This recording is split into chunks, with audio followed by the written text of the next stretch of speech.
My name is Quincy Maxfield, and I am going to be giving you my persuasive speech. Animals have always been held in high regard in my life as well as that of my family. Animals are a huge part of Earth's ecosystem, and we would die without them. Animals deserve to live as much as any other human being.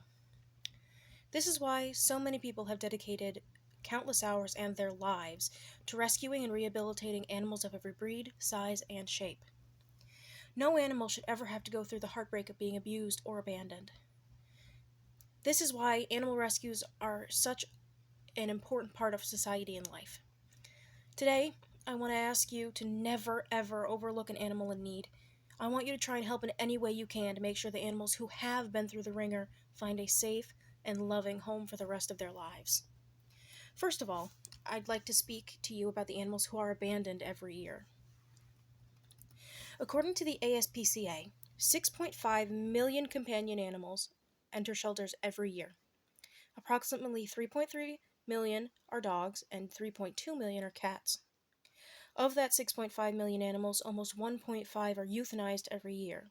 670,000 dogs and 860,000 cats. Also, according to Aid Animals, a lot of the abandoned pets in the US are abandoned simply because they've become an inconvenience. This only cements the fact that if you cannot afford an animal of any kind, you should not adopt. And if you can afford it, you should adopt from a shelter and not buy from a breeder. Breeders are only increasing overpopulation, and they are doing it for profit. It is not only domestic or companion animals that are suffering. Exotic animals are traded illegally for people to have as pets or for their supposed medicinal properties or decorative purposes. It is just as unfair for these animals to be taken and killed as it is for the ones in our homes. According to PETA, quote, when people succumb to the temptation to purchase exotic animals such as hedgehogs, macaws, lizards, and monkeys, even tigers and bears, from stores, auctions, or the internet in order to keep them as pets, it often leads to pain and death for these animals, who can easily suffer from malnutrition, loneliness, and the overwhelming stress of a confinement to an unnatural and uncomfortable environment. These unlucky animals have a mortality rate of 80 to 90%. Parrots might have their beaks and feet taped and be stuffed into plastic tubes that easily can be hidden in luggage. And stolen bird and reptile eggs are concealed in special vests so that couriers can bypass X-ray machines at airports. Baby turtles have been taped so they are trapped inside their shells and shoved by the dozen into tube socks, and infant pythons have been shipped in CD cases. A major reason for these animals to be smuggled is the money behind it for the smugglers. As an example, in an article written by Ethan Trex in 2010 for Mental Floss magazine, airport authorities in Wellington, New Zealand, caught a smuggler as he tried to get onto a flight back to his native Germany. His cargo was alive. 44 endangered skinks and geckos, all stuffed into his underwear. If he had not been caught, the geckos would have been worth $2,800 apiece to European collectors. If he had sold them all, he would have bagged himself $123,200. Finally, I would like to speak about the shelters and societies in the United States. There are over 3,500 shelters and humane societies in this country. A lot of them do not receive nearly enough funding for the animals that they do receive. They rely on donations from the public to do their important work. Municipal shelters are funded by the taxpayers, but are often underfunded. They often have nonprofit arms that are funded by donations. Without the donations, they cannot hope to care for the animals they are inundated with.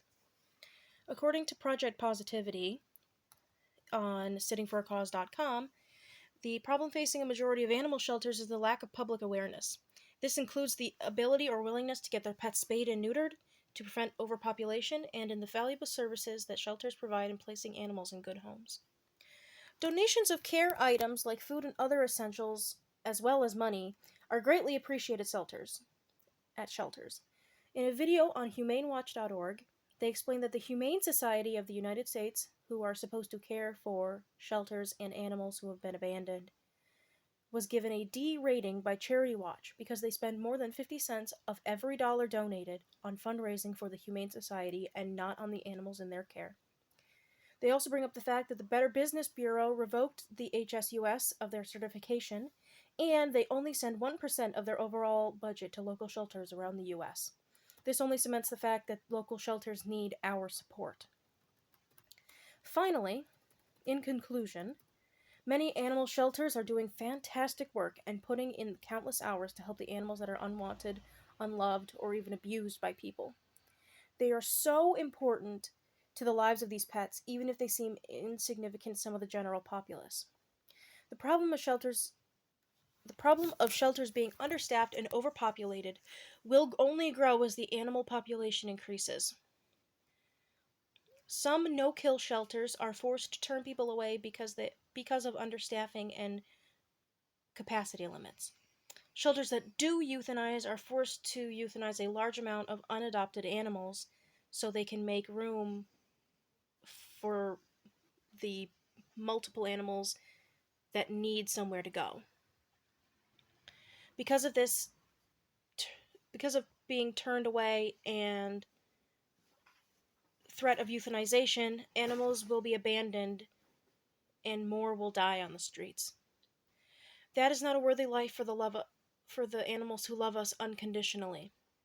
This is why I encourage all of you to not only help in any way you can by donating, fostering animals, and volunteering at pet shelters, but to also make sure to let anyone you know about purchasing a pet from a breeder know about the benefits of adopting from a rescue or an animal shelter.